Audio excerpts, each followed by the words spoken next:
অনেকের মনে প্রশ্ন আসে, আল্লাহ তো নেক মানুষের দোয়া কবুল করেন, কিন্তু কি গুনাহগার বান্দার দোয়াও আল্লাহ শোনেন? আজ আমরা এই প্রশ্নের জবাব এবং এক হৃদয় ছুঁয়ে যাওয়া ঘটনা জানব।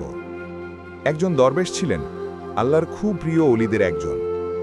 একদিন তিনি মিশরের নীল নদীর তীরে গিয়েছিলেন।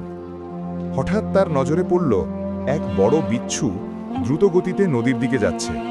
দরবেশ অবাক হয়ে তার পেছন পেছন চললেন। দেখলেন নদী থেকে এক ব্যাঙ উঠল, আর সেই বিচ্ছু ব্যাঙের পিঠে চড়ে বসল। ব্যাঙ যেন এক নৌকার মতো তাকে নিয়ে নদী পার হয়ে গেল।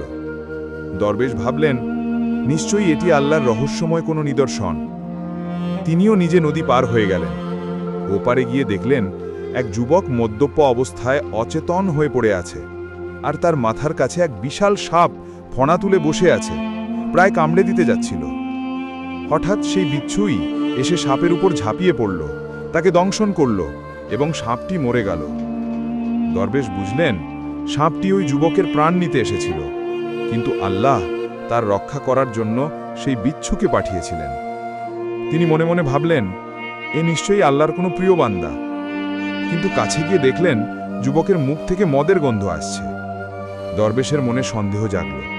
আমি তো ভাবলাম আল্লাহর ওলি, কিন্তু এটা তো পাপী মদ্যপ। ঠিক তখনই গায়েব থেকে আওয়াজ ভেসে এলো, হে বান্দা, অবাক হচ্ছ কেন? যদি আল্লাহ শুধু নেক লোকদের হেফাজত করেন, তবে গুনাহগারদের হেফাজত কে করবে? এই কথা শুনে যুবকের হৃদয় কেঁপে উঠল। সে কান্নায় ভেলে পড়ল এবং তওবা করে গুনাহ থেকে ফিরে এলো।